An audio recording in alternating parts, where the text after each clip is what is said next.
I should be dead. The guy could be 6'5", holding whatever. I don't care less. You didn't fear no one? I didn't fear no one. I can't stand it when brothers wear flip-flops. If you get into a fight or you have to protect yourself and your family, just slap him with the flip-flop. We're living in a fatherless society, literally and metaphorically. The father's around, but he's not being a father. Or literally, there's no father around. They've weaponized the death of these 3 beautiful kids from Southport to push their agenda against Islam, because they're going to use Islam to destroy all religion. We're living in a Cat D prison. What's the difference between a Cat D prison cell and your house?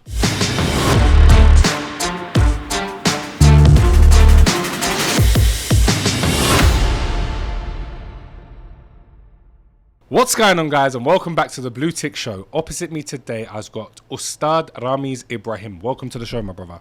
Jazakallah khair. Did I say that all correctly? Yeah, alhamdulillah, my pleasure, yeah. Okay, before we dive into how you're on the show, it's my pleasure having you here firstly. I want to tell the audience, here, yeah? I want to tell my little audience how I met you. So for all of you wondering how I met this amazing man, I'm going to tell you it all now.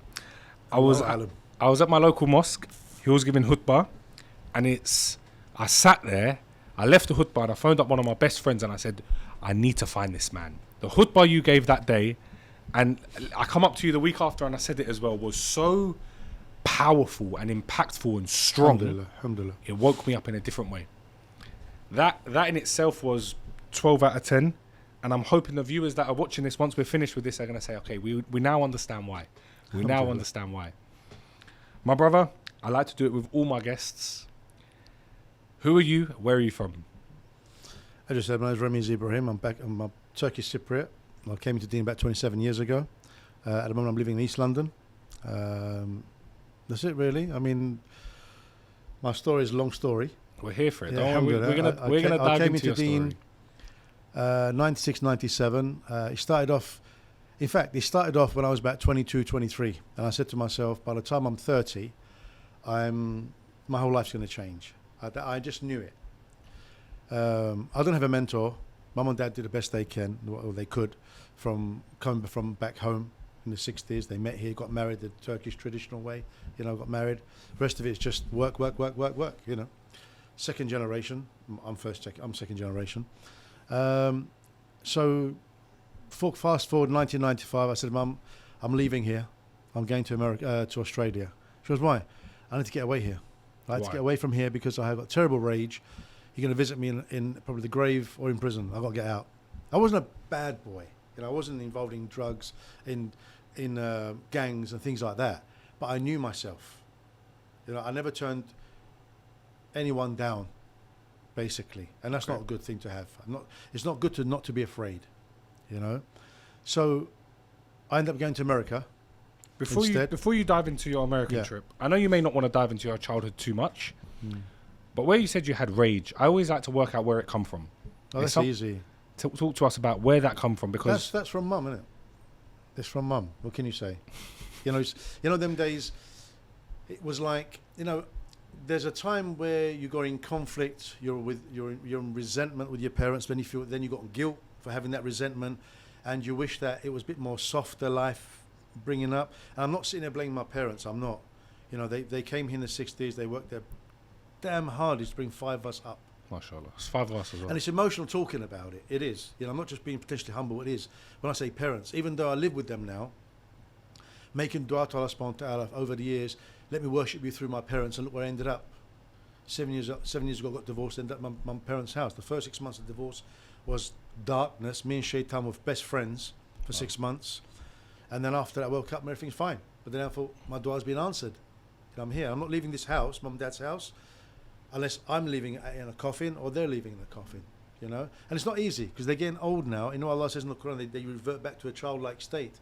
And they are like that. They are like children. But it's just it's up to me to deal with that. And it's hard. It's subhanAllah, anyone that's lived with their parents, old parents, I salute you, man. Allahumma barik feek. It's not easy. It is not easy, but alhamdulillah. So, Mum asks you to do something when you're younger. You don't lift your head and try and negotiate. You get one smack in the head and it's in the story. Especially from a Turkish background. I'm telling you. You'd have the iron board on your head, if not the iron. But it's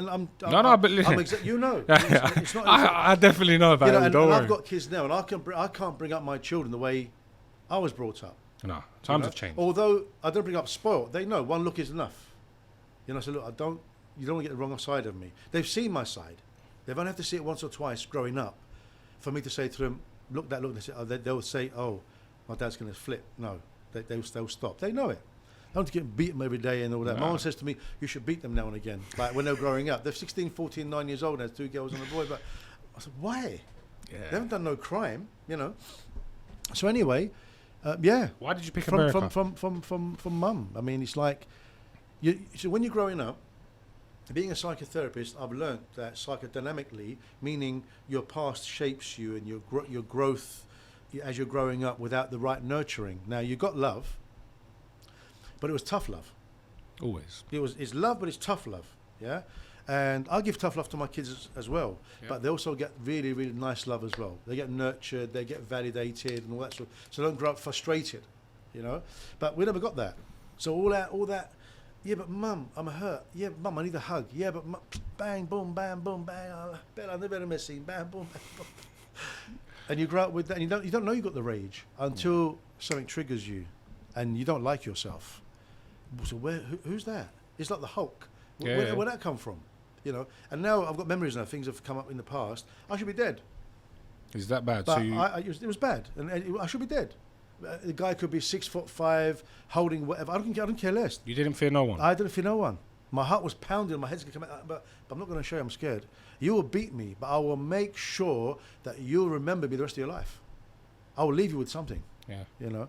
But alhamdulillah, most of the time people are scared to fight. Even big people, they say, you're mad, bro. You're mad. I said it's best to just leave it. Just leave it. Just leave it. They used to just look at you and think, yeah, And I hate fuck talking about it because like I'm Jahiliyyah still, and it's not. You know, Islam changed me, and alhamdulillah, I'll tell some stories how I came into Deen and the miracles, my own miracles, and the dreams I had, alhamdulillah. So yeah, I ended up in America, Michigan. Mum said, oh, you're going to go to Australia, the yum-yum's going to eat you. I said, okay, mum, okay, mum, but I've got to leave here. She goes, go to America. I thought, why would she tell me America? They found my cousin dead in a hotel room in America. Oh, wow. Yeah, well, he was 18 years old. So why would you even think that? But I thought, oh, okay. So I went to Michigan, Detroit, Chicago. I was there for 4 months. Camp America. So I said to I promised my mum that if I go there, I'll stay in one place, which is the camp. Yeah? But after 2 months, the camp closed. So I ended up working with the Mexicans and my friend, cutting grass for $10, $12 an hour. That's good money. I was making good money, alhamdulillah, with the intention of come back here and going back there again. Okay, fair enough. Yeah, so the Prophet ﷺ said, Ad-dunya sijnul mu'min wa jannatul kuffar. That ad-dunya is a prison for the believer and a paradise for the non-believer. Okay. And America, you can sit, stuffer in a bar or somewhere, and they'll approach you. You get your green card, your passport, you get it all, in, a few grand, few thousand dollars. You'll have everything. It's easy. Oh, wow. So every night there in the camp, I'd say to Allah, so Allah, you know, I know you exist. And this it was. I said, no, I'll keep my mouth closed. You read my heart. No, let me tell you. No, read my heart. No, let me tell you. It was like that. And I remember saying to Allah, I said, Allah, if I truly believed the same way I believe you exist, that you don't exist, I'll kill myself. I'm not getting back in the Jahiliyyah. I'm done. I've just left there. I'm scared to go back. Yeah? So I came back here. So you always did have belief in Allah? You wasn't a non-believer? Well, I believed in Allah, but I knew nothing about Isa ibn Maryam, the Prophet ﷺ, Muhammad ﷺ. I knew nothing. You just knew God? I just knew Allah. When I banged my head, I said, Allah, you've done that. I must have done something wrong. So then you bang my head. That sort of relationship with Allah. Was you God-fearing at this point? If I was, I wouldn't do the rubbish I did. So it was just I believed in him and that's it. That was all. I didn't have the enough iman to prevent me from doing things I wish I never did. Fair enough. Yeah. So you come back to the UK? I came back to UK. I went there. I came back October 1995 after 4 months, with the intention of taking £20,000 going back to America. And alhamdulillah, now I realise Allah didn't allow me to go back. And I think I've only arrived at this point with you sitting here because of my mum's dua. My dad didn't teach me anything about deen.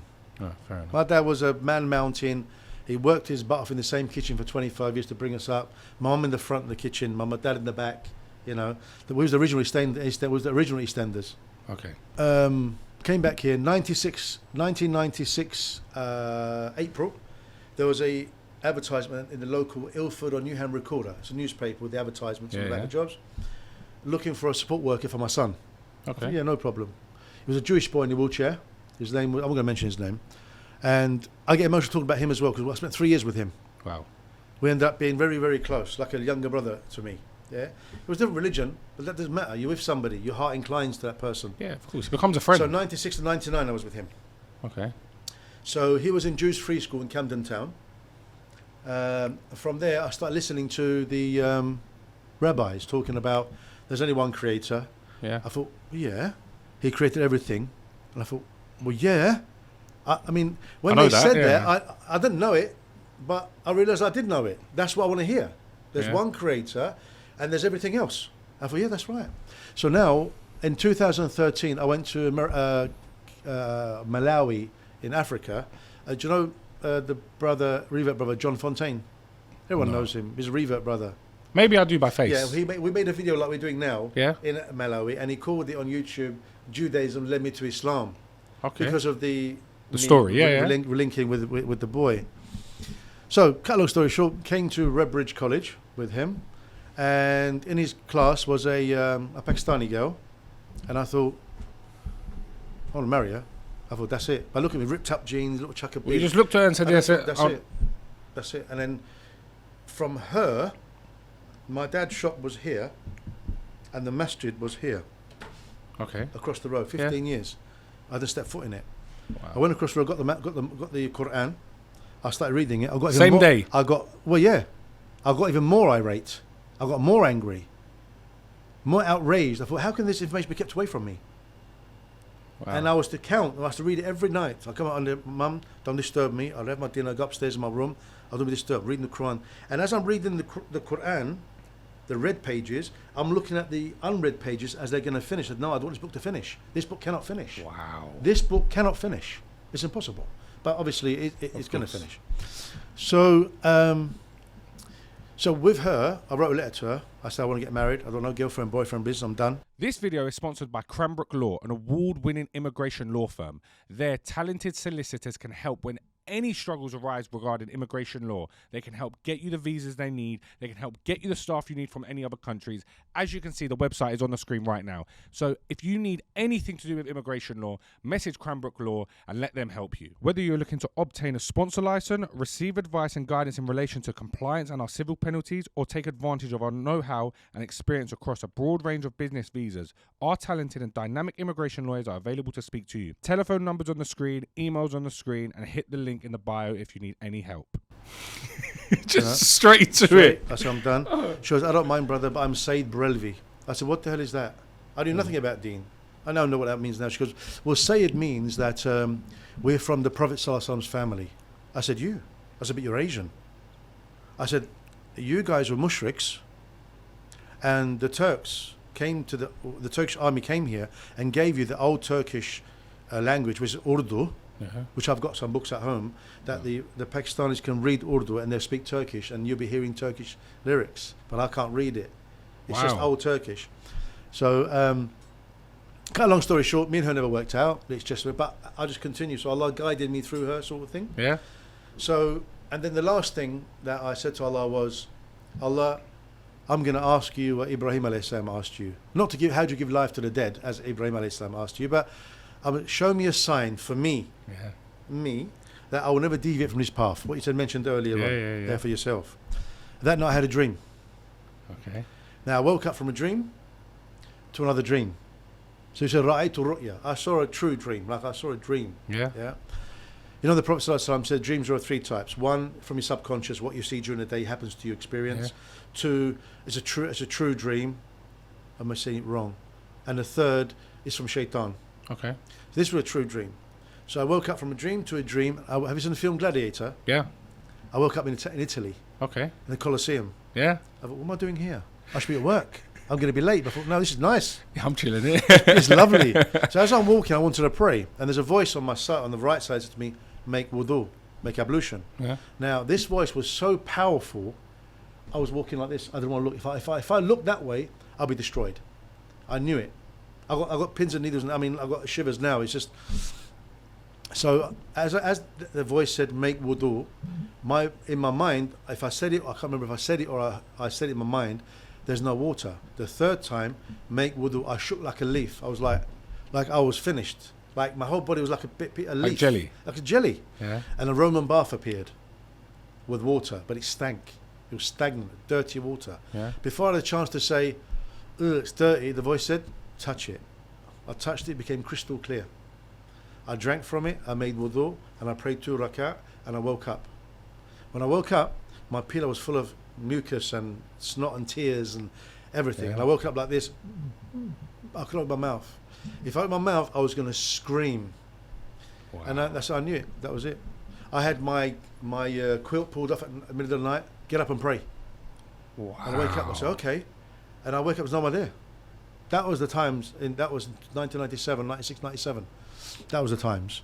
So that was. And your that's how. proper- That's my. That journey. was your wake up call. And I knew then it wasn't bigoted like Islam is the true answer. As I learnt the deen a bit better, we're always learning. Of course. I realised that Islam is true. There's nobody you can say anything that this is it. There's nothing you can say to me that will make me change. That's why I tell my kids: if you're going to lose your deen Yeah. or your life, you lose your life. If you're going to lose your deen or your money, you lose your money. Okay. Deen comes Deen over all everything. the way, no all matter the way, what. no matter what deen. That's what it took me 6 years to get my dad off Ataturk. Okay. Yeah. Yeah, 6 years to take him off Ataturk. So when I say to my dad, Ataturk is this or that, he'll go mad because he's brainwashed from the age of 3 years old. Now, in what about Cyprus. now? No, he knows this. I showed him a video where Ataturk said, "We will not rule by any books from the heavens." When he saw that video, he walked off. He goes, didn't say anything. I'm not going to say my daddy, I told you so. He knew. You can't. And from that, the following Ramadan, he started praying, alhamdulillah, and that's it. Alhamdulillah. I was the first one in my whole entire family, close, immediate and far. And now all my immediate family praying, alhamdulillah, and then 2 cousins outside my immediate family. The rest are just whatever. Alhamdulillah. But you know what it is, and the reason I had you on here was because your presence when I walked into that mosque was there. It was powerful. You're cutting my neck, man. Alhamdulillah, all good from Allah subhanahu wa ta'ala. It was. I sat there. I'm going to be dead honest with you. Whenever I go into the mosque, I listen to khutbah. Sometimes I sit there. Sometimes I'm looking. I'm playing with my keys, doing something. And I know you shouldn't. I know you should sit there and listen. But when I walked in, I sat there. I put my phone down. I put it upside down. I sat there. I just watched.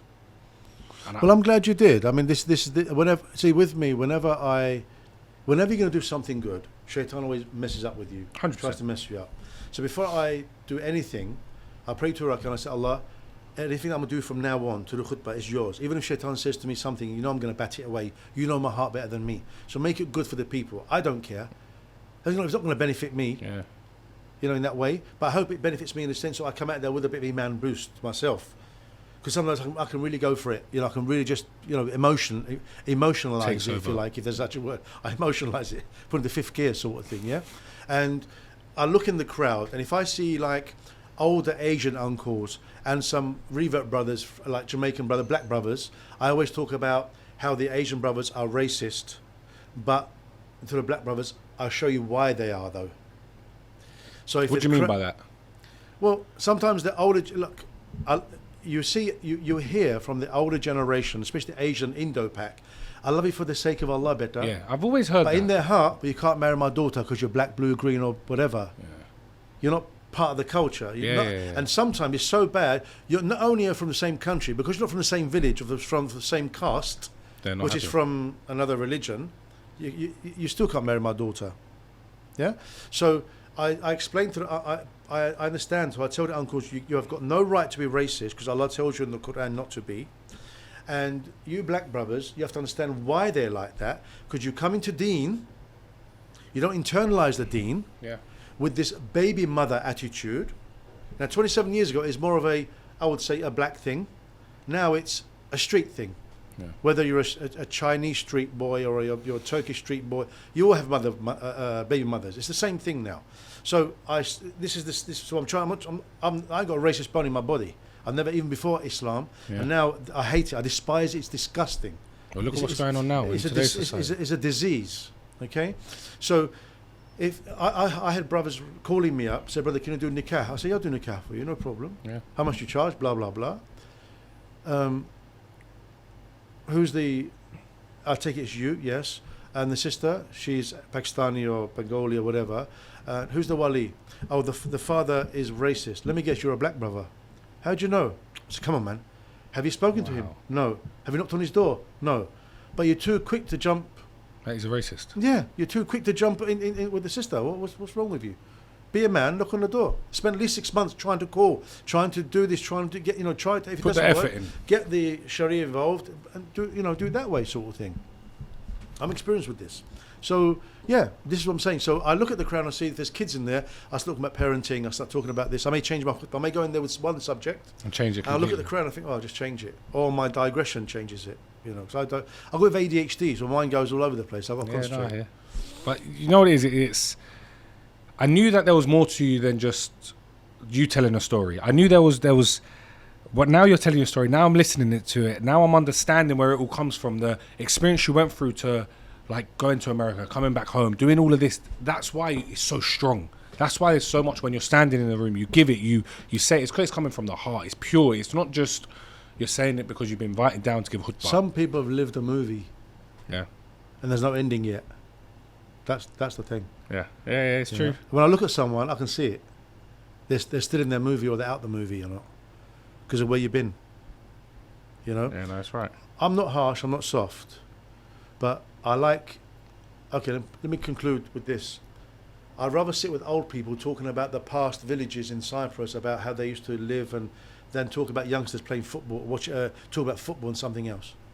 Fair enough, yeah. And the only time I get angry is because if I give you my emotion, it's not going to be good. Yeah. So I'd rather give you my anger and push you away from me. I'd rather you say to me, I don't like that guy, than try and put in my emotions, which you're going to get hurt by because you've already hurt me. 100%. That makes sense. It's clear. For me, it's clear. So you've experienced a lot in your life. Alhamdulillah. You've experienced a lot, and you've seen how a lot has changed over time. With our generation, your generation, it's all changed. What is your opinion on kids nowadays, younger generations, 16 to 25s? In my day, if you won or lost a fight, you shake hands and go home. Nowadays, it's just mad. It's like the shaitan and his shayateen are possessing everybody. And we're living in a time of magic. You have to be really, really on point on this. At the end of the day, we know the hadith that the Prophet ﷺ said that the throne of shaitan is on the water. Mm-hmm, yeah. And he sends out his henchmen, his shayateen, and then he has a meeting. He asks, I'm really paraphrasing very quickly now. Of course. Is that he asks, what have you done? What have you done? We've done. I've killed this person, this person. And what have you done? I made a husband divorce his wife. That's what I want. Yeah. And that is what this satanic life is about now. That's what you can taste it, you can see it, you can smell it. When I walk down a road, I feel like there's somebody walking next to me, but there's no one there. Wow. You sense it. You know this. You walk upstairs and think, 100%. Did somebody just push me? But I'm not scared of it. I'm more scared of a human being coming into the house than if there's a jinn in the house. Why? Well, I can't fight the jinn, but I'm not getting prison for no human being. Yeah, fair enough. Do you know what I mean? Yeah. That's why I'm frightened. I've got kids, I've got mum and dad in the house. I sleep downstairs. I don't sleep upstairs, even though it's room. I sleep on an Ottoman sofa for the last 7 years. Century, innit? You'll do murabit. You're on call. That's what, seriously? 2 or 3 years ago, I found a guy on the roof, on my next door's roof.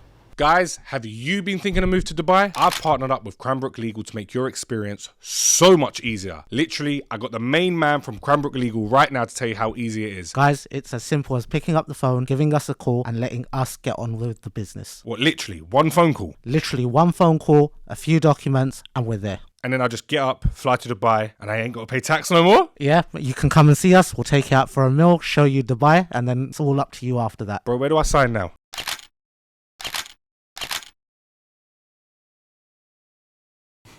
What? Yeah.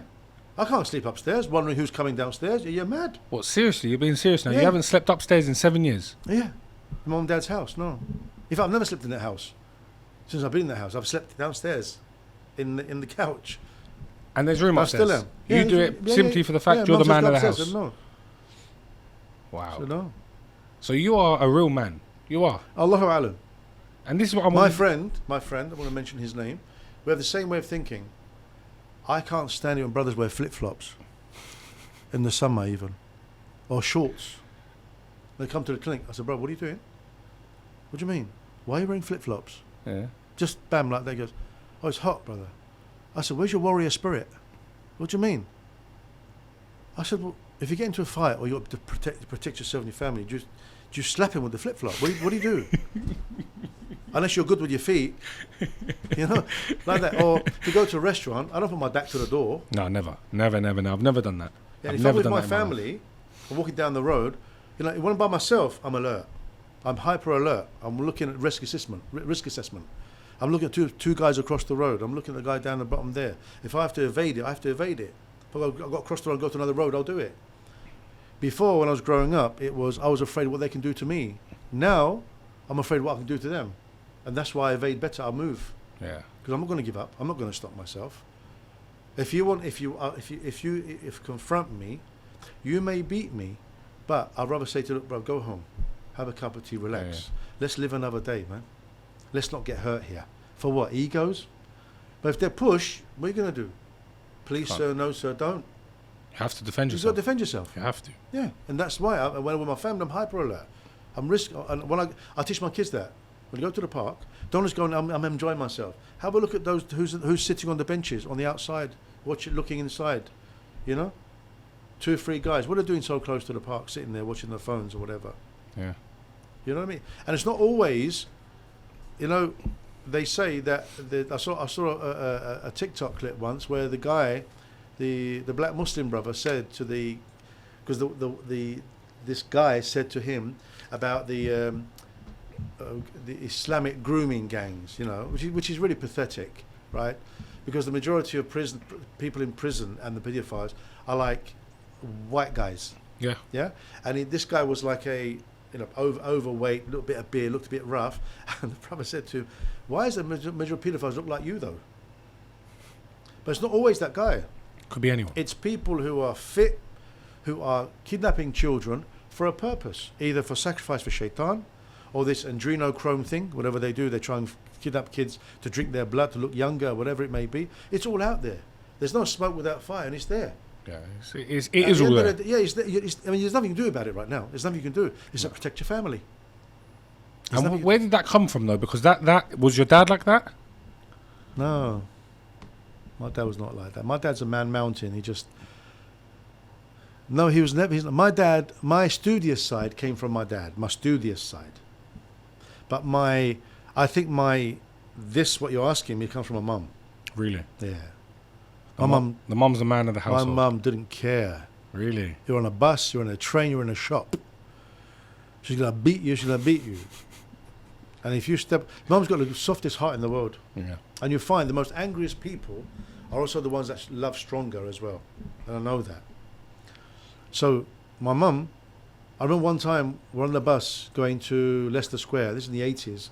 I was about, I don't know, 13, 14. It's so long time ago. I'm 58 now. Course. It's about 45 years ago. Allahu Alam.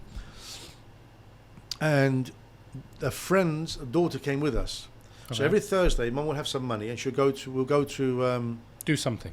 Leicester Square for shopping. Okay. One week is my brother at the time, and then the other week is myself. So I was about 11, 12. I know that because my younger brother was still 1 or 2 years old, and then came the other 2, 5 of us. Alhamdulillah and barak fiq. And this girl, she's 15, but she looks big. My friend's daughter. Yeah. And I remember on the bus. I remember the ticket man. My mum said to her, an adult and 2 kids. And the ticket man said, "Which 2 kids?" He goes, him and her. He goes, "She's not 15." Mum looked at her. She goes, "She is 15." And he's trying to argue with my mum. I went, wrong person to argue. Wrong person. She just went into one. I thought if Mum had a stick or a gun, he'd be dead. Oh, she stuck it all over. And she goes, "Why don't you do something?" I said, "Mum, you're doing right by yourself, man. I'm just a kid. I'm just a kid. What do you want me to do? Why don't you do something? No, you're doing right by yourself, Mum. You're right. You're still young, you know." How old was you? 11, 12. Well, them days we just got the shop in 1976. I was 9 going on. I was 8 and a half going on 9. 11, 12, 13 max. You're still a baby. Yeah. Mum, you And got I was it. like this. If the wind blew, I'd fall over, literally. I want to touch on a little topic. Let Go me on, just- tell me. Right. Now, the problem we have with this youth now, knife crime and etc. Finished. etc. Well, let's finish. is we're living in a fatherless society, literally and metaphorically. The father's around, but he's not being a father. Well, father he is, his sire the child. He's not being a dad. Yeah? Or literally there's no father around. Yeah? If he is, either the children can't see the father because the mother's just on this tip about you can't see the kids, Yep. blah, blah, blah. Or he's seeing them not so regular, but he wants to see them regular. And incidentally, and I'm going to get stick for this, is men are more merciful than women. Because I don't know any man, religious or non-religious, that will ever stop the children seeing the father. Seeing the mother. Seeing the mother. But women, it's true. they'll do it like that. It's unheard of. I've Yeah, never it's heard true. it. I'm thinking of it Now, myself in my I'm head not now. talking- there are some men who beat the women, and you've got a case there. Yeah. Lady, you've got a case there. Sister, you've got a case there. Yeah? But majority of men, what have they done? Because shaitan can't get to you, can't get to a man, but can get through to you through the children and the wife. Because they're weak. They're the weaker sex. They're the weaker people. Whisper, Yeah, whisper, it's whisper, true, whisper. it's true. Or send somebody to the home, say, how can you do that for your husband? He should do it for you. And this is what happens. But where you say they don't have no dad, you said they don't have no Father dad. society, yeah. I think that could be the problem with this today's society. It's the Somalian boys, for example, Edmonton, right? A lot of them have got no father because the father died in the wars, whatever, and they came here asylum. The mother, Yeah. and 4 or 5 children. Yeah, what's the mum gonna do? The poor thing. What's she gonna do? She can't do nothing. The boy grows up. He's out there. Come home a certain time. Why? There's no man to grumble. What you say to him, mum? What? Yeah, it's true. What did you Yeah. say? Yeah. You know me. You know that you grow. You said, boys need a tough. You know love. when I was growing up, all my mum had to say to me was, "I'm gonna call your dad." That was it. That was it. It was I'm gonna. She would look at me and go, "Do you want me to call your dad?" No. Sorry, that was it. Mine was different. Instant stop. That was My it. mum would just look at me. Mum would be Oh enough. no, my 'cause I know. mum mashed me up enough times. Mum, I'm telling you. But if she couldn't be bothered, all she had to say to me was, she would get her phone and say, I'll call your dad. "Do you want me Yeah, to yeah, call-" yeah. And that was my mum. No. That was it. Not because he's gonna come home and hurt. But it My was the my respect. dad beat me 3 times in his life, and that was enough. Up to the age of 14 or 15, that was it. And it wasn't because the beat hurt me. The fact that I thought, I don't upset my dad. It's like my mum every day I upset her. So for some reason, I don't know. It's this mum, isn't it? Yeah. But my dad, I thought, no, I don't. Not because I don't want to get beat with my dad. That doesn't bother me. But I don't want to upset him. He's always a nice guy. He was always like, on a Saturday evening, the cafe was shut at 6. We'd go upstairs, especially on a Saturday, watch Morecambe and Wise, Cannonball, Little and Large, family entertainment sort of thing. And my dad about 9 o'clock said, "You're hungry." He'll go downstairs, boil eggs, zaitin, olives, Yeah, tomatoes, bring it all toast, upstairs. and we'd,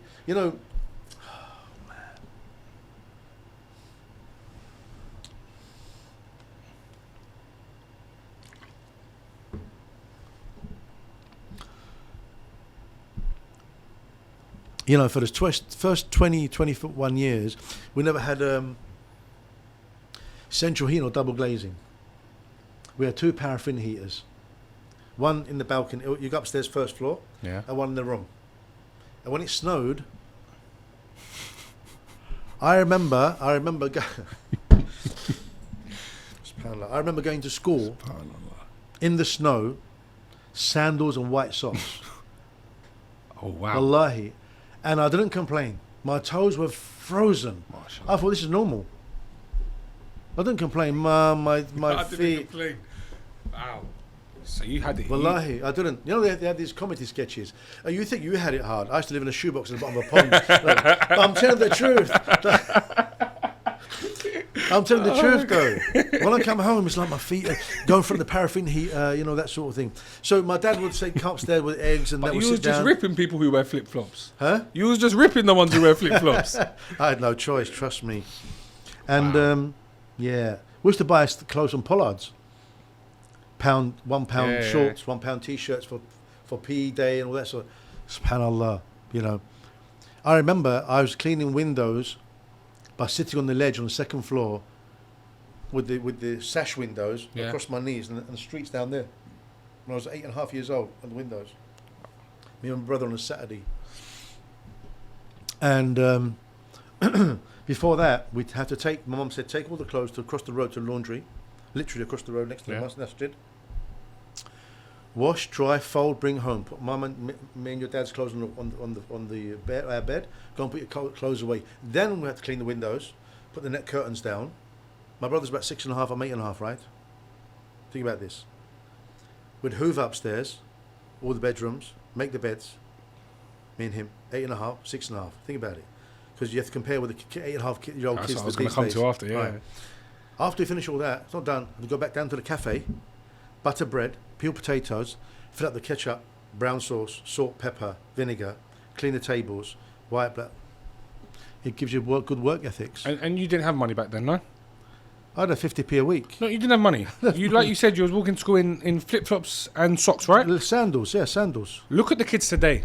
Look at 6 and 8 year olds now. They got iPhones. They got brand new £1,500 mobile phones. They got £300 trainers on their feet. That's why, on purpose, I give difficulty to my kids. And the way in the winter, go and pick up the leaves. And the way they talk to their parents. You know, the other day I was sat in the barbershop. I walked out of the barbershop. I sat there, and there was a boy sat on there's a cafe next door, and he was sat there, and he was on the phone to his mum. I found out after, and he's going, "What do you mean, mum, man?" I pulled the exact. I didn't know him. I turned. Who are you talking to? I didn't even know who he was. I turned and I said, "Sir, was that your mum?" And he goes, "Yeah, man."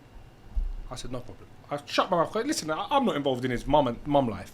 If I said that to my mum on the phone, she would have drove to wherever I was. Just said, wait there. And she would have left me there. Left me on the floor there and then. But now, do you know what? People have Ambulance lost can bring you home. She would have... I remember once, I was in the car and I said to my mum, I had a fight at school. I've got in the car and she's giving it to me.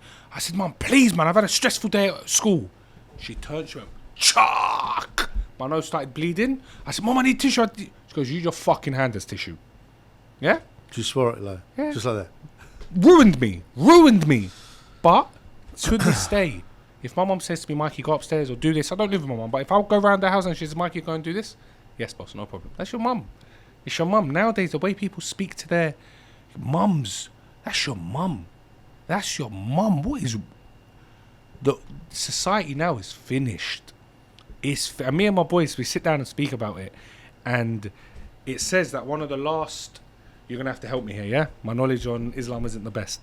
One of the last signs is when the mother gives birth to his... That is one of the signs, not last signs. One of the signs is when the mother gives birth... It's in the Hadith of Jibreel, yeah. And it's when the mother gives birth to her master. Mm. And that is happening. Yeah. It's happening. There's many interpretations of that, but that is one of them, yeah, absolutely. And when me children and the boys, we always sit down and we speak about it and stuff like that, and what's happening now is we're in a bad time.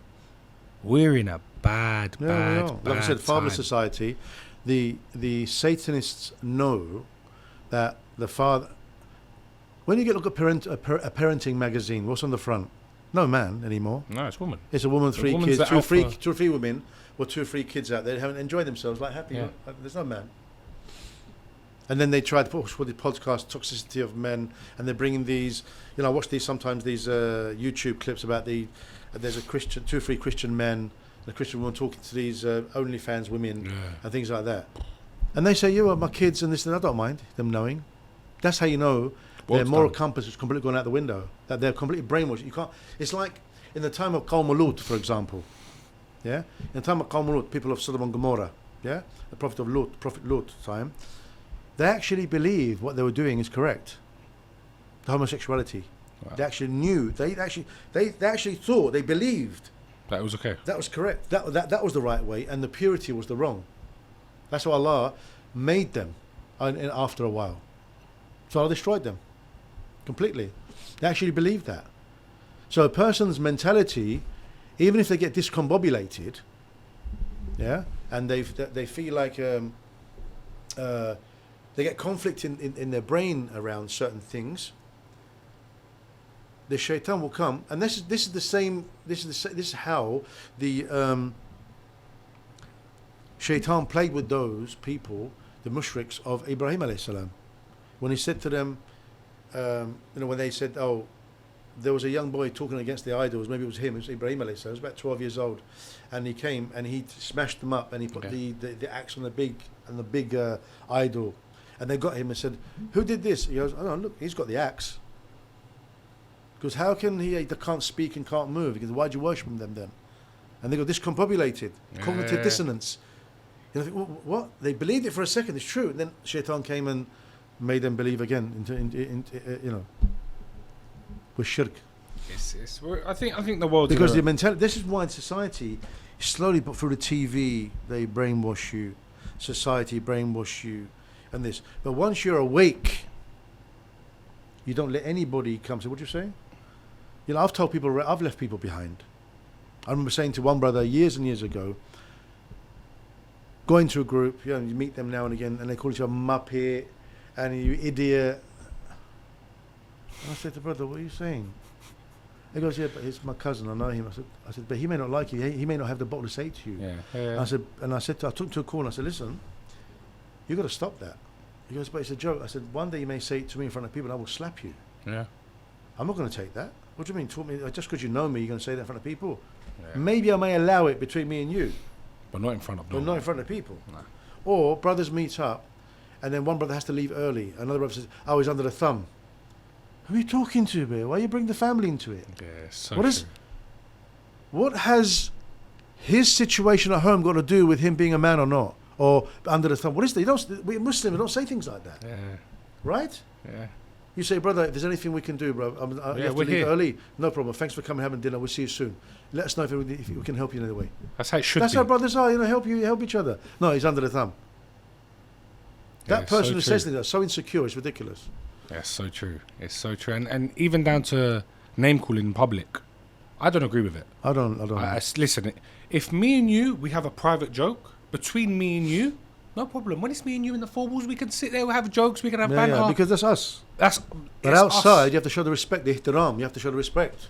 Like I call my son. He goes, "Yeah."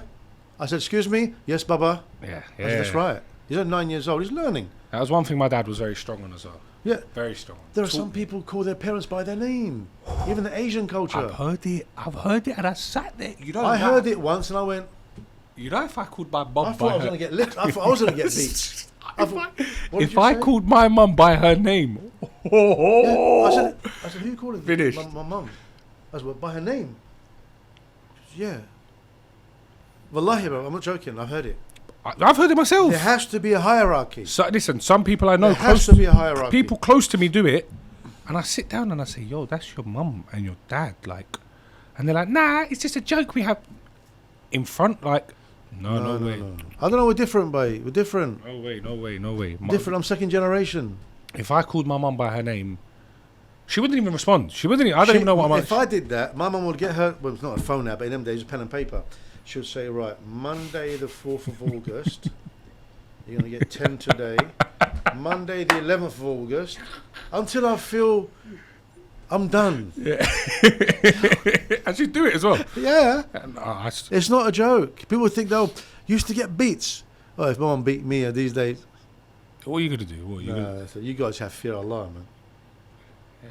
Fear of Allah. Now that my parents are old, it's like, some I do raise my voice, it's like something they're just like, they press the... Mum obviously knows how to rile you up. Why? She knows your buttons. Why? Because she put them there. Yeah. She knows which buttons to press because as you were growing up, she put the buttons there. Yeah, it doesn't give you the right to raise it. Sometimes, and I'll raise my voice to, not really like, I go mad, but I'll raise the point where I snap, yeah. And then she goes to bed, and I'm downstairs and I'm thinking, I can't sleep. I've done this. You know what you're saying? And you know what it is? But sometimes what I do, I can't face her, so I call her. Yeah. I'm downstairs on the couch, the Ottoman couch. It's upstairs, yeah? I call her, I said, "Assalamu alaikum." "Alaikum salam." "Mum, I'm sorry." She goes, "Okay." "No, Mum, I'm sorry. But sometimes I'm not going to say you watch what you say, but it's like that. I can't face her and say sorry. But the next day, when she comes down for breakfast, I make her breakfast, make Dad breakfast, I kiss her on the neck. She goes, "Huh? I'm like, You know what it is? Same thing with my mum. Sometimes my mum phones me, and it's, Mum, she just phones me 101 times asking, especially when there's drama in the family. Yeah. She wants to gossip with me. Yeah. And sometimes I've got problems in my life. and I might snap or say something. Bro, they don't care. No. They don't care about your stress, your feelings. She don't give a shit. You know, they've got no boundaries with the children. There's no boundaries. She's phobic, and I remember sometimes I say, "Oh, Mum," not in a rude way, but you know where it's built up inside. You got so much going on, and your mum's phoning you about nothing at all. Mum, I'll call you later. And I sit there. You said you sit all night. Nah, it burns me. I'm driving home. It burns, yeah. Mum, I'm sorry. She goes, I was waiting for you to ring. I knew you'd ring. Do the right thing, innit? But, you know. Yeah, it's hard, mate. So kids these days, I don't know what's going to happen now. They've got these... It's disgusting what's happening now. Now. They've weaponized the death of these three beautiful kids from Southport to push their agenda. And they're backed. They're backed financially. They're backed with lawyers. Backed to push the agenda against Islam. Because they're going to use Islam to destroy all religion. It's a fact. And it's going to happen. How do you see it happening? Well, you think Guantanamo Bay is not going to happen here? When they believe in karma. Yeah, karma. Yeah? So what they do, the jinns will tell, the shayateen jinns will tell the human shaitans, will only help you if you tell the humans what you're going to do to them. So how do they tell us? Through the movies. COVID was 10 years ago, Contagion. The Twin Towers was a film called Long Kiss Goodbye or Good Friday, something like that, with Morgan Freeman and Gina Davis. They said, we'll destroy the towers and naturally blame it on the Muslims. They tell it's like the doctors, the legal drug pushing and the pharmaceutical companies. Yeah? Yeah. They said, the small print's in there. The doctor doesn't say to you, well, be careful, there's this. No. They do tell you sometimes, like, don't take grapefruit with statins and things like that. They'll tell you that. But I won't tell you other things, because their agenda is to push the legal drug pushing. That's what it is. And the same with that. They legitimize the oppression. And what do you see by telling happening? you what they're going to do in the films, through the films. So what film have you watched that you see happening here? Well, COVID is one, which is Contagion. I watched that. V for Vendetta. What happens in that? Just watch it. Okay. V for Vendetta. It's a pretty long film, but it's like England is going to be a totalitarian society. Okay. Remove cash flow. Remove the cash. Yeah, they're doing. It's nearly done. The central bank digital currency, and they'll control you. You can't buy nothing unless they tell you. England's nearly there. They're going to take the money from you when you don't pay the bills. Things like that. So they don't care. It's going to happen. Most importantly, is when we say la hawla wa la quwwata illa billah, no might. Nothing happens, nothing moves, no blinking, no breathing, not a leaf moves, a blade of grass, the clouds won't move, nothing happens except by the might of Allah subhanahu wa ta'ala. All powers from Allah subhanahu wa ta'ala, yeah? Yep. So why is Allah allowing it to happen? Not like, why is it happening, Allah? No, why is this happening? Allah is allowing it to happen. Why? Because we're not doing what we're supposed to be doing. So if we don't do what we're supposed to be doing, so the Prophet ﷺ said, "Marra minkum munkar, fayaghayru biyadi." That if you see an evil, then stop it with your hand. Yeah. Physically. فَإِنْ لَمْ يَسْتَطِعْ فَبِلِسَانِهِ. You spoke about this. فَإِنْ لَمْ يَسْتَطِعْ فَبِقَلْبِهِ ذَلِكَ أَدَفُ الْإِيمَانِ. That if you see an evil, first phase is physical. If you're not capable, then say something. And the strongest jihad is saying something, the truth, in front of a tyrannical ruler, even if you know you're going to die. Right? Yeah. And thirdly, hate it in your heart. That's the weakest of Iman. How many of us are so desensitized to it, we just see it and don't even hate it in our hearts? That's a dangerous thing. Because if we don't do anything about it, then Allah will get the fitna into our own homes. Yeah, then you're finished. Yeah. Then you're done. A time's going to come where good men will have to do bad things to bad people. And the best, and I read this somewhere, that the best defense against evil is for good men to be skilled at violence. You're going to have to protect you. You have to turn evil. That's what it's going to come to. It's going to come to. It is going to come to. You have to physically. But the thing is, I don't care about me, but my kids are still young, and your kids are going to be married. No. Inshallah, I'll give you a good pious wife and good children, and our future children, future generations. We have to bring our it's children gonna up happen. with the capacity and the capability to be monsters and To protect beasts if family they have home. to, yeah. I see it happening a lot quicker than we all think as Yeah, well. yeah, it's happening exponentially. We're in it. We're in Yes. this. Yes, I remember saying 20 odd years ago, a time's going to come where Ali goes to the pub with John, and John's such a good guy. He says to John, I'll have a pint of Guinness, and Ali, you don't drink, sorry, bruv, I'll get you a glass of orange juice. And he's sitting there drinking in the pub a glass of orange juice. Because he hasn't got the iman not to turn around yeah, and say, doesn't yeah, know. I'm getting out of I'm it. not judging the person. I don't judge any Muslim brother sister at the end of the day. I'm not perfect. I've done things I've done things that I'm not proud of. I'm not the same guy as I was. I'm not going to define myself with my past wrongs and my sins. I am the person I am now, and hopefully those people forgive me as I forgive them. Inshallah. Right? But right now is a time where we have to look at what good we can do, and what good I've got to see the good in you, so that if I can see, I can help you enhance that good Yeah. for my betterment and your betterment. Yeah, it takes a village to bring up a child. Yeah, and we don't know that. Me, myself, and I. We're living in a Cat D prison. What's a Cat D prison? You can leave it during the morning, You gotta go come and back every work, night. and come back in the evening. What's the difference between a Cat D prison cell and your house Nothing at all. or my house? How many neighbours do you know by name? None Either of side of you. Do you understand? My neighbours now, for the first time in my life, the last 7 years, I've got to know either side. I never knew that before. Except when I was like 5 or 6 years old, in them days, in the 70s and early 80s, early 70s, I should say, when, you know, we had street parties when West Ham would win. I'm not a football fan. I hate football. Yes, sir. Doesn't bother me. But the first and last time I supported West Ham was in East London, isn't it? When they beat Fulham 2-1, 1972-74. We had a street party. I We all wonder knew that. each other. Everybody helped each other, whether you're Muslim or not, whether you're black or brown or blue or green or purple. It doesn't matter. Everyone knew each other. You come down and start trouble, George and Fred will come and deal with you. Yeah. Do you understand? I lived in Forest Gate, where next door neighbour we had a Rastafarian record shop. Nobody messed with that family. Now, do you know what it is now? Due to the news, the social media, everyone's scared of everyone. No one wants to even say. I live in an apartment. I'm There's- afraid to offend you. Tell me. No, I'm afraid to offend you. I'm That's afraid to the offend deal. you, yeah. Why? Speak the truth. There's six apartments in my block. Only six of us. I don't know none of them. I try my best. How are you? Good morning. Yeah. Forget What the that. fuck have I done to Assalamu you? alaikum. Yeah. Assalamu alaikum, akhi. Yeah. And I say, why don't the brother give salam? I hope he hears that. Yeah, that's I bad. say it so he hears me. That's But he bad. hasn't got the confidence to turn around and say, bro, I'm so sorry. Assalamu alaikum salam.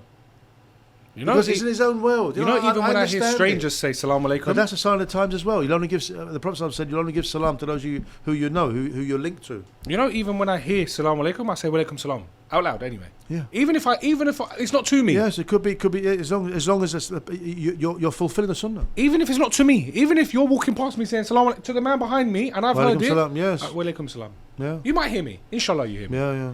But my neighbours, they don't even. I say to them, "Good morning." What have I done to you? Know, back in the day. It's not that we should get offended by what have you done to them. It's sign of the times. Alamatu sa'a. This is the sign of the times. You'll only give salam to those who you're linked with, your relation. You know them, you recognise them, you know them. Yeah, but we're all brothers.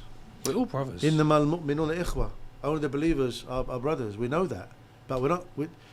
The thing is, we may not change the coming Islamic What's Sharia coming? view, Yeah.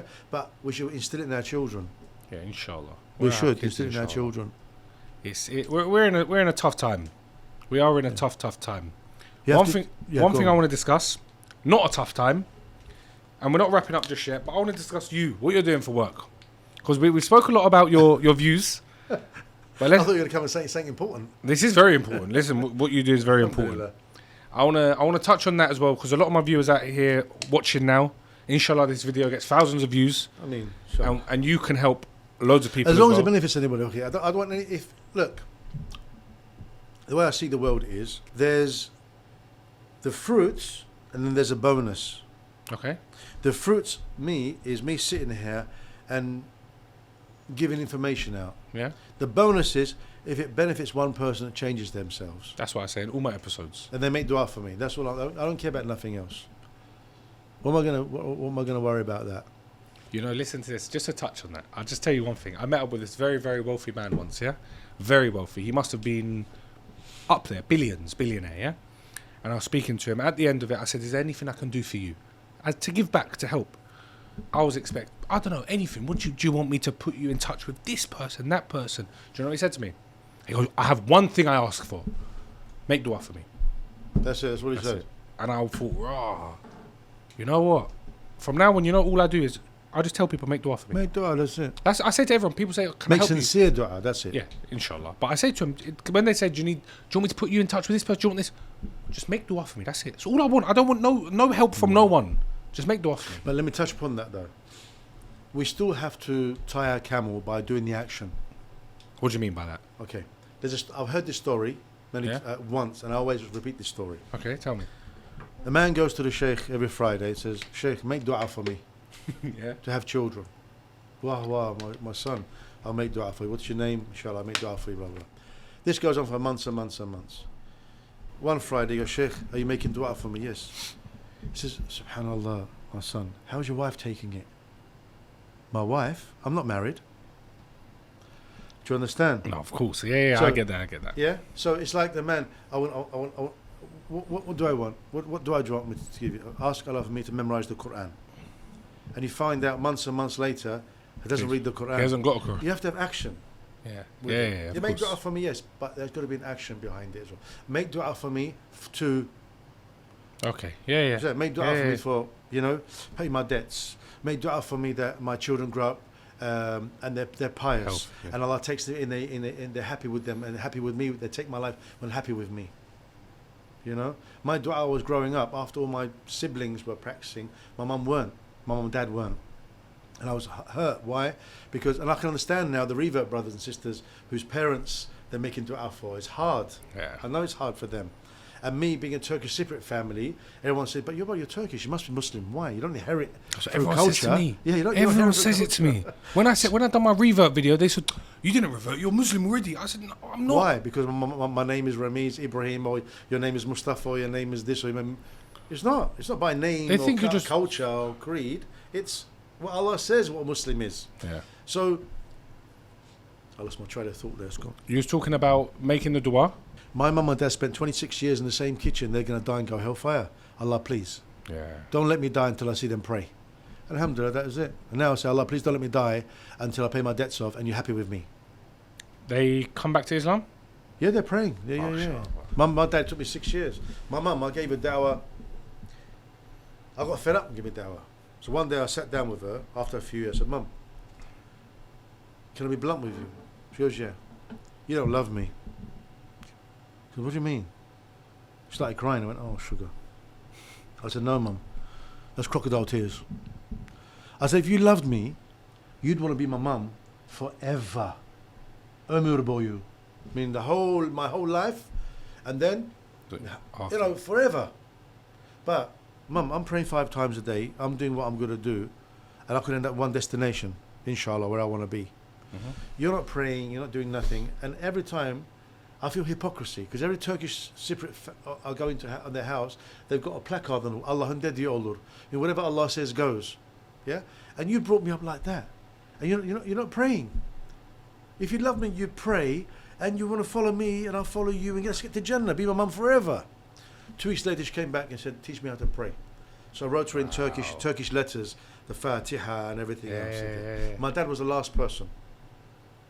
I sat him down. I said, "Baba, you're arrogant. I love you. I'll wash your backside for you. Whatever you want, I'll do for you. But between yourself and Allah, you're arrogant." He's got Thompson's disease, which means his muscles problem. Mm-hmm. He can't make sajda. He can sit down and pray. I said, Yeah, "Look, yeah. Baba, in Ramadan comes, you can't fast, you're sick, you pay money. Zakat comes, you haven't got the money, don't pay. Hajj, you ain't got the money or the health, you don't go." Mm-hmm. But prayer, فَوَيْلُ لِلْمُصَلِّينَ, Allah is warning those who pray. Why? Because they come to the prayer, they join one necessarily, they come to the prayer lazily. So he's warning those who pray. What about those who don't pray? And that's when I showed him the video and that sort of thing. And then a year later, we was at my brother's house. He called the adhan. My father went to walk away like he usually does. I said, "Where are you going?" "I'm going to make ablution." And that was it. He started praying. It was like 10 years now, maybe longer. Wow, but you know what? That's how your du'as were answered. Well, that's it. I'm scared of that. Why are you scared? What do you mean? I've got nothing left in hereafter. And I'm not being potentially humble either. I'm thinking, you know, when you count your blessings, you realise you've got everything. Why? I can move, I can talk, I can see, I can smell, I can taste, I can hear, I can feel. Yeah, I've got good work. I've got, you know, I've got children who are still showing me respect. I hope they stay like that. You know, and I told my mum and dad, there's, oh, you know, you haven't got a house. This, I said, Mum, do you see success as material stuff? Yeah. I said, Mum, you're not visiting me in prison. I haven't killed no one. I'm not on drugs. Yeah, you're not visiting me in hospital every now and again. You know, I'm here with you. That's the greatest success you can have, Mum. You've done your job properly. What are you worried about? Yeah. The greatest success is that your children still see you and they visit you. When I talk to old people sometimes and say, "Where's your children?" "One in Australia, one there, one down the road." And doesn't come and see his mum and dad. I feel like going there smashing his face in. His son's down the road. Oh, he comes now and again, visits. And I feel like saying, is that your fault or is it theirs? It's definitely theirs. But what is it? Why is it they don't want to visit you?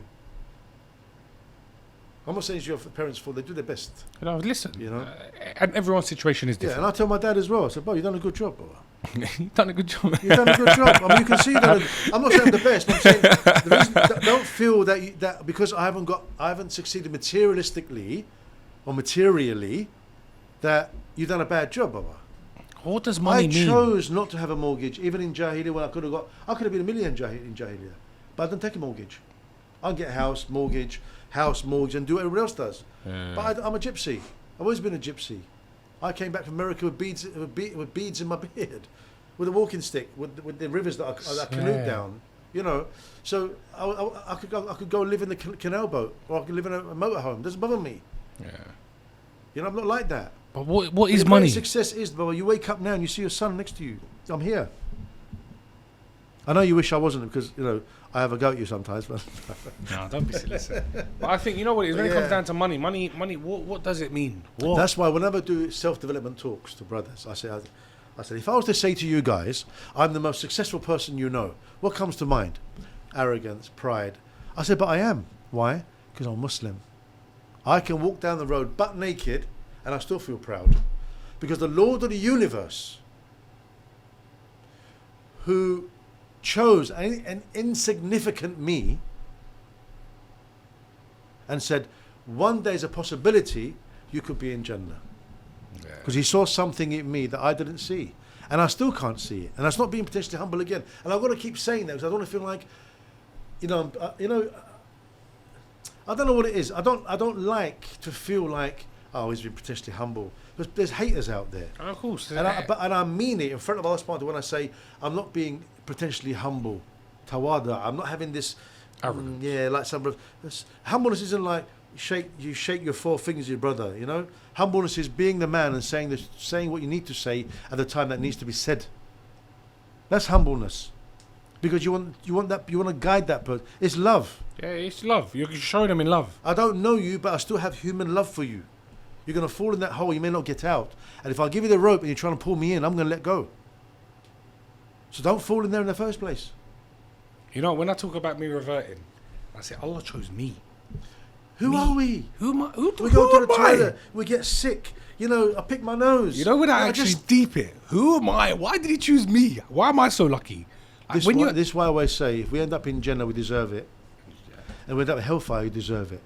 Yeah, 100%. We paid to be in hellfire, or you paid to be in Jannah. It's all down to what Allah you do here. It's all here. This is our test. Allah is just al-adl. So if you're in paradise or hellfire, you deserve to be in either, whichever way, wherever you end up, you deserve it. He made the perfect And I say decision. that, and I feel hypocrisy when I say it. Because I feel I'm not doing what I should be more enough. I'm not doing it. We can never do enough. Hey, that's what I was going to say. That's you can why never Allah do says, enough. live between the balance of Allah's mercy and Allah's punishment. Some days you may be too liberal and sin. You think, astaghfirullah, think of Allah's punishment. Or you think Allah's punishment, become the Khawarij. Like, Allah's not going to forgive you. Akhi, we do astaghfirullah, it's haram. We do. Balance it out. You can't change people. You can change yourself to help change others. And that's about you can do. You fall down, you jump up, get up, brush yourself, make tawbah, move on. You know, Sufyan al-Thawri said something, I'll never forget it. Third generation, Abu Hanifa, rahimahullah. The student asked him, Ya Sheikh, what do you think of a man who commits a mistake, a sin, a khata, and he makes tawbah? He commits the same mistake again, commits it again, makes tawbah. He commits the same mistake, the khata again, and he continues. He carries on like that. He goes, I know nothing about this man except he's a believer. Why?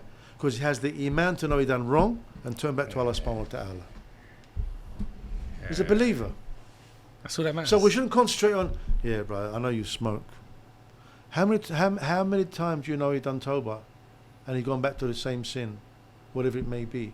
So we shouldn't concentrate on people's wrongdoings, because you've got wrongdoings too.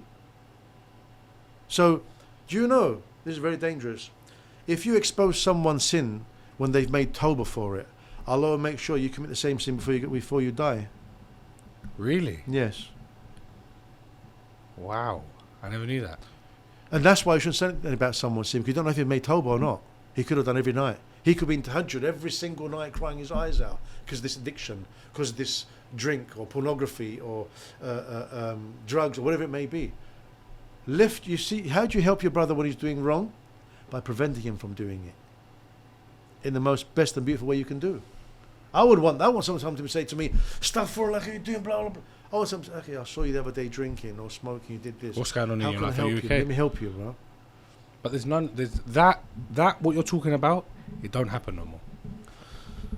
Not in a wholesome and majority way, but it does happen in minority. Now you go on Instagram, you see people exposing people's sins. What's he doing? Because it's all about getting views and followers and views and things. That's all it's about. How about what are you doing? Help him. You said this in your book, but this is what you spoke about the first day you grabbed my attention. You said help that brother. What are you do? What are you sitting there? Help him. You've got all this. So you've got 50 people there, yeah. I'm sure if that brother's got £5,000 worth of debts, 50 people can't give £100 each. Yeah. If you got two parking tickets, you'd pay it 90 quid. Yeah. Give them, everyone find out what debt you got, bruv. Right, let's raise this much money for the brother's debt. Done. Let's what you got, bro? I don't know. My sister back home, I can't bring it here. She needs that, £2,000 for medicine for her cancer, or £2,000 for her Crohn's, whatever it is. Right, bro. Let's have a diwan, a treasury to do that. There was when I first came. I never heard this before. There was a committee where 10 families will put in £500 a month each, and every month they put a kitty to say who's going to get that £5,000. Yeah, it's like a diwan, it's like a treasury, a family treasury. Like a family trust. It's unheard of now. Everyone's not trusting anybody anymore. Talk to us about what you do. Oh, I digressed. I have a clinic, which I do hijama. I'm a psychotherapist and health and hijama coach, basically. Where's I your teach clinic? it in Ilford. So I do hijama. I do SMS body alignment. I've got some other osteopaths that work for me there as well. I do mentoring, coaching, that sort of thing. And how do people get in touch with you?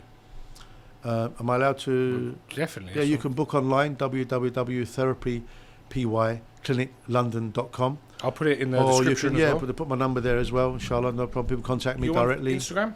I'm Instagram, therapy.clinic.london, which is my Instagram page.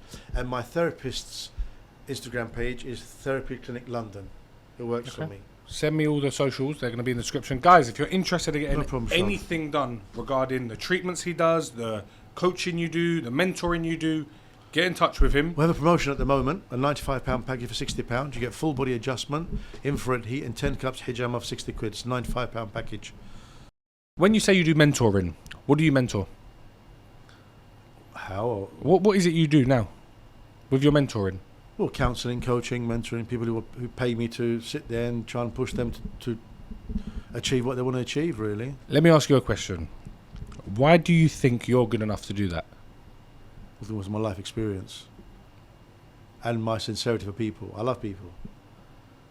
Only reason I ask it is Yeah. because I know why you're a mentor. I can see it. I can see, and the reason I'll tell you my opinion on why you're a mentor is because you're very, very, very genuine. You're not. You know, you meet a lot of people in life, and you can tell whether someone likes to just waffle I mean on. what I say, and I say what I mean. 100%. I've got nothing to agenda. I've got nothing to hide. You know, this is it. This is me. Here, I've got nothing. What do you want me to say? What else would you say?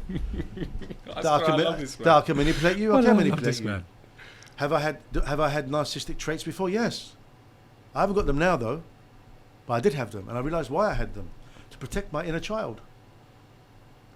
Like if you're getting too close to me, I've got to do something to get you away from me, because I don't want you hurting my inner child. You can't hurt me, Yeah. but you hurt my inner being, and if you do, it's very bad. So I've got to protect you from myself by pushing, by doing. You can hate me, say, "Oh, that professor." I don't care how you feel about me, as long as you're away from me.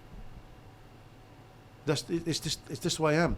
But my other side, like you said, my enticing side as well is, put it this way, let me conclude this subject, this question by this. My brothers have asked me, have mentioned, how come you've got some good people around you? Every person that you bring in is always good. But you know why? I speak the truth until I sift those people who can't handle it and they disappear. Good riddance. And the only people that are left who will speak the truth towards me, Genuine and I will people. speak the truth towards you, and that's it. That way I won't get stressed and I won't stress you. I've got one question I want to ask you to wrap up the whole podcast. We spoke at the start of the podcast. I asked if you was God-fearing. You said, no, I wasn't God-fearing because if I was, I wouldn't have done the things I'd done. At what point in your life did you get that, wow, okay, I'm God-fearing? I know you've told us about the miracle, the changes that happened, the bed sheet got pulled off, the dream you had, but where was it where you said, wow, enough is enough? That's it.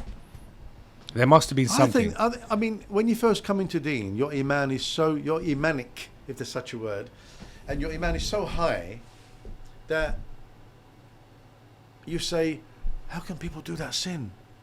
How could they do that? You know?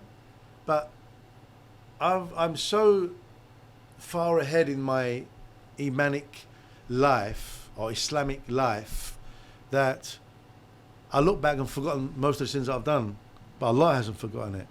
So I just do my best. You can only do your best. Yeah. Allah says, fear Allah the best you can. Doesn't mean, like I told my daughter the other day. She got a friend. I say, does she wear hijab? Does she pray? She prays but doesn't wear hijab. I said, okay. She was on a journey. I said, 1 second, let me tell you about this journey. There is a journey to submission, but there's no journey to fard, the obligation. Oh. Once you're a Muslim, You can't say my journey to hijab, my journey to the beard, my journey to the prayer, my journey to fast. How many has been in Deen? 3 years. Have you prayed yet? No. Have you fasted yet? No. I'm still on my journey. No. This is not acceptable. This is inappropriate. This is inappropriate to the one that you've submitted to. Yeah, but I'm a Muslim. Nah, it's not Okay. enough. Allah says, إنما المؤمنون الذين بالله ورسوله ثم يرتابوا وجاهدوا أموالهم وأنفسهم في سبيل الله أولئك هم الصادقون. The true believers are those who say they believe in Allah and the Rasul. But akhi, I believe in Allah. أشهد أن لا إله إلا الله وأشهد محمد رسول الله. But ثم لم يرتابوا. They have no doubt. Akhi, I have no doubt. But Allah now kills that. He shows you how to prove that by action. وَجَاهَدُوا أَمْوَالِهِمْ وَأَنفُسِهِمْ. They strive with their wealth and their bodies in the way of Allah. These are the truthful ones. Akhi, why are you praying Jummah? It's fard, akhi. Okay, based on that principle, what about your 5 daily prayer? Oh, I can make dua for me, I'm a bit lazy. Nah. There's a very thin line between laziness and abandonment. Man tarka salah fakat kafar. Man tarka salah fakat ashrak. If you abandon the prayer, you've committed kufr, and the other one is if you abandon the prayer, you committed the most shirk, ashrak. You can't commit any shirk than that. When you hear that, you can't say I'm still on my journey. No. Because Allah does not take your life until He gives you the message.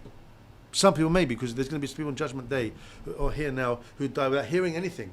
Yeah. What happens to them? Allah will show them on that judgment. They will give. Allah is not an oppressor. Allah is Al-Adl, the source of justice. Allah is not an oppressor. So Allah says, don't oppress yourselves. So we want to oppress ourselves by what? Not praying. You're oppressing yourself. If you're going to pay if you can afford to pay the zakah, you don't pay the zakat. You're oppressing yourself in your soul. You're not doing any favors by being Muslim. No. To Allah. Allah doesn't care. Allah's there. If I am to my servant as He thinks I am. If He thinks I'm going to forgive him, I'm going to forgive him. Now He'll come to me handspan by handspan, shibran wa shiran, dira' wa dira'. He'll come handspan by handspan, arm length by arm length, whatever. If He comes to me running, I'll go to him with haste. But it's up to you. Or if Allah, it's like the desert Arabs. If Allah wanted me to pray, if Allah wanted me to be a Muslim, He'd make me a Muslim. No. What? You're going to blame the Creator? It's like, if there was a God, why would all the children around the world dying from hunger? That's not Allah's fault. That's your fault. Feed the poor. Yes, If you don't do it, then they'll die. Then you can't say, you can't blame your Creator for being a bad human being, Yeah. or not being a good one for that matter. Everyone blames Allah. Everything's always Allah's fault. It's Allah. Why did Allah? And do everybody this? else's fault. Yeah. No one takes accountability. I've learned a few things while I've been Muslim, and it's your actions. We're in control. It's not your job to pray for me. He made me angry. It's like, oh, what other people going to say? If you have that mentality, that means other people control your life. I watched a TikTok clip, about a man telling his story. His wife went to go pray Fajr in the morning. He got up and he goes, "Where are you going?" She goes, "Oh, I'm going to pray Fajr." Yeah? And he sat there and he said, "Oh, but why are you praying it without me?" And she goes, "Well, I'm going to go pray. It's my obligation to pray. If you're going to delay it, that's on you." Yeah, what are you blaming me for? Yeah, he goes, "That's on you." He goes, "That was the day I got up," and he goes, "Every single morning now I make sure I'm up and I'm on time for Fajr every morning." And that was when I watched that clip, I thought, you know what, we all sit there. Sometimes I say to my boys, "Yo, bro, you praying Isha? Get up, let's pray Isha." That's how it should be. What's all this? Are you going to pray? Are you waking? What is this? It's like we say to brothers that pray, are you in your menses, bro? My brother, listen. Alhamdulillah. It's been a pleasure having you on my show. My pleasure, my pleasure. And, I feel like genuinely there's a reason we met. Alhamdulillah, always. Allah will show us the reason soon, inshallah. But there's a reason we've met. We're going to see it soon. It's going to come. There was no way I walked into that mosque, sat down, you gave that khutbah, and I felt something. Now, 3-4 months later, we're here. You chased me for the podcast, where that was my mistake. I should have messaged you. There's a reason. It will come out. We're both going to look back at it and say, do you see how Allah works in mysterious ways? Always, man. Alhamdulillah. My brother, thank you for coming on the show. No problem. Thank you for having me. Guys, my pleasure. If you enjoyed this episode, make sure you like, comment and subscribe. Scroll down to the link in bio as well. Show our brother some love. We look forward to seeing you all soon. And maybe they might even bump into me down at the clinic as well. Yes. Let's see what happens. Guys, thank you. We'll see you in the next one.